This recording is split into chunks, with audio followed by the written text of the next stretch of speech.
네,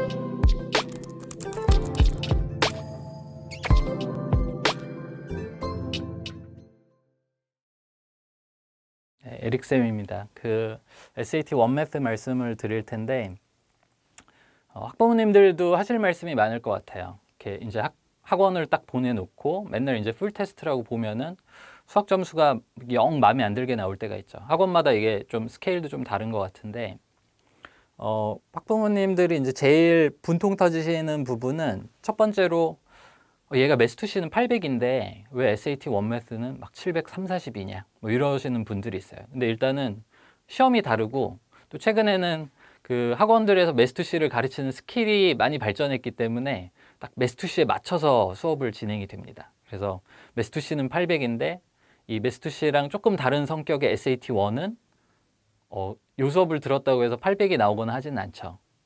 슬프지만 그래요. 일단 이런 경우가 하나가 있는 것 같고, 그 다음에 두 번째 케이스는 애들이 문제는 이제 계속해서 틀리는데 그래도 좀 학원에 가서 공부를 해봐야 되지 않겠냐고 하면은 또 학생들은 자기가 알아서 할 거라고. 저도 이제 저희 부모님한테 제가 알아서 할게요 참 많이 하는데 일단 틀리면 실수라고 우기고, 물론 개 중에는 한 절반 정도는 실수가 맞는 것 같아요. 맞는 것 같은데 수학 선생님의 눈으로 보면은 이거는 실수가 아니라 얘가 모르는 건데 본인이 실수라고 우기는 것들도 많거든요. 설명 듣고 풀면은 다 실수가 아니죠, 실은. 그래서 뭐 두 번째 케이스로 이런 경우가 있을 것 같고요. 세 번째는 요거는 이제 저도 이해하게 된 지 얼마 안 되는 사실인데 유학생들 같은 경우 이제 그런 말을 할 때가 있어요. 문제가 안 읽힌다.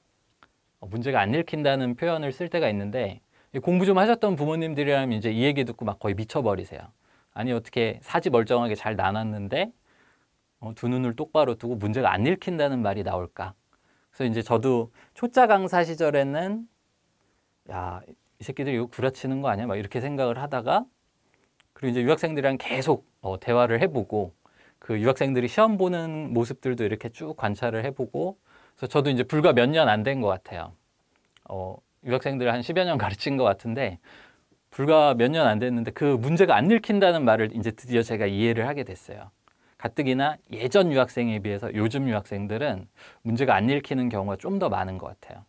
그래서 이제 그 첫 번째 요인은 영어 시험이 어려우면은 영어 시험 때 받았던 스트레스, 그리고 이제 뇌의 피로도 때문에 수학 문제를 풀 때는 집중을 하고 싶어 하지 않아요.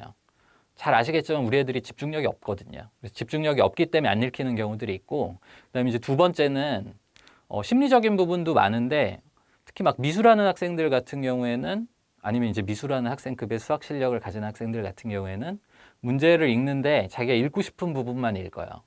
그리고 이제 어떤 특정 단어를 보면 거의 트라우마틱한 반응을 보여가지고 그 다음부터 이렇게 막 블랙아웃이 된다든지 이런 케이스들도 있더라고요.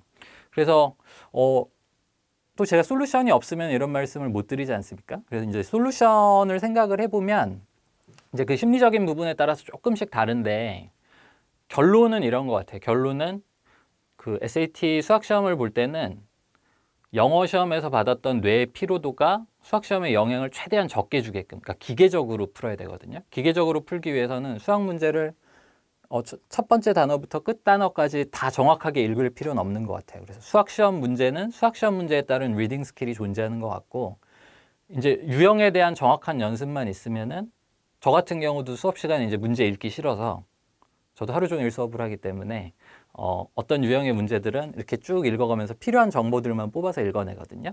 그래서 요거를 학생들한테 가르쳐 주는데 꽤 많은 연습이 필요합니다. 대신에 이제 요게 좀 체화가 되고 나면 그 다음에 이제 문제를 읽을 때 에너지 소모를 최소화해서 문제를 읽을 수 있거든요. 그리고 문제풀이도 정해진 대로만 풀면은 답이 나오기 때문에 수학 가지고 그렇게 스트레스를 받을 필요는 없을 것 같아요. 그래서 이 시험의 특성상 한 770까지는 공부를 하면 무조건 올라가야 돼요.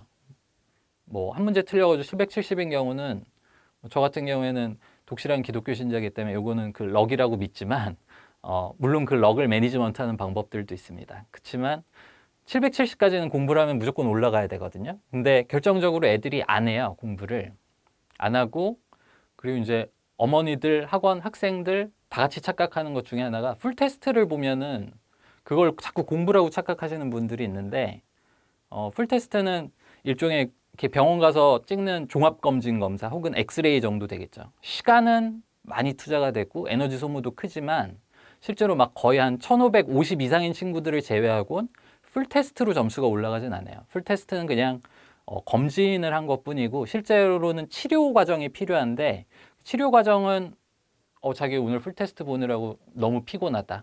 이렇게 해서 막상 그 치료에는 우리가 이렇게 시간을 제대로 못 쏟는 경우들이 있거든요. 그래서 이제 그 부분을 집중적으로 연습을 하게 될 거고 보통 학생들이 약한 유형들이 있어요. 이 유형들 몇 개만 잡아도 심리적으로 훨씬 수월하고 편해지기 때문에 시간도 많이 세이브가 되고요. 이렇게 성적이 올라가는데 그래서 학생들이 이제 그 부분을 좀 깊이 생각을 해봐야 될 것 같아요.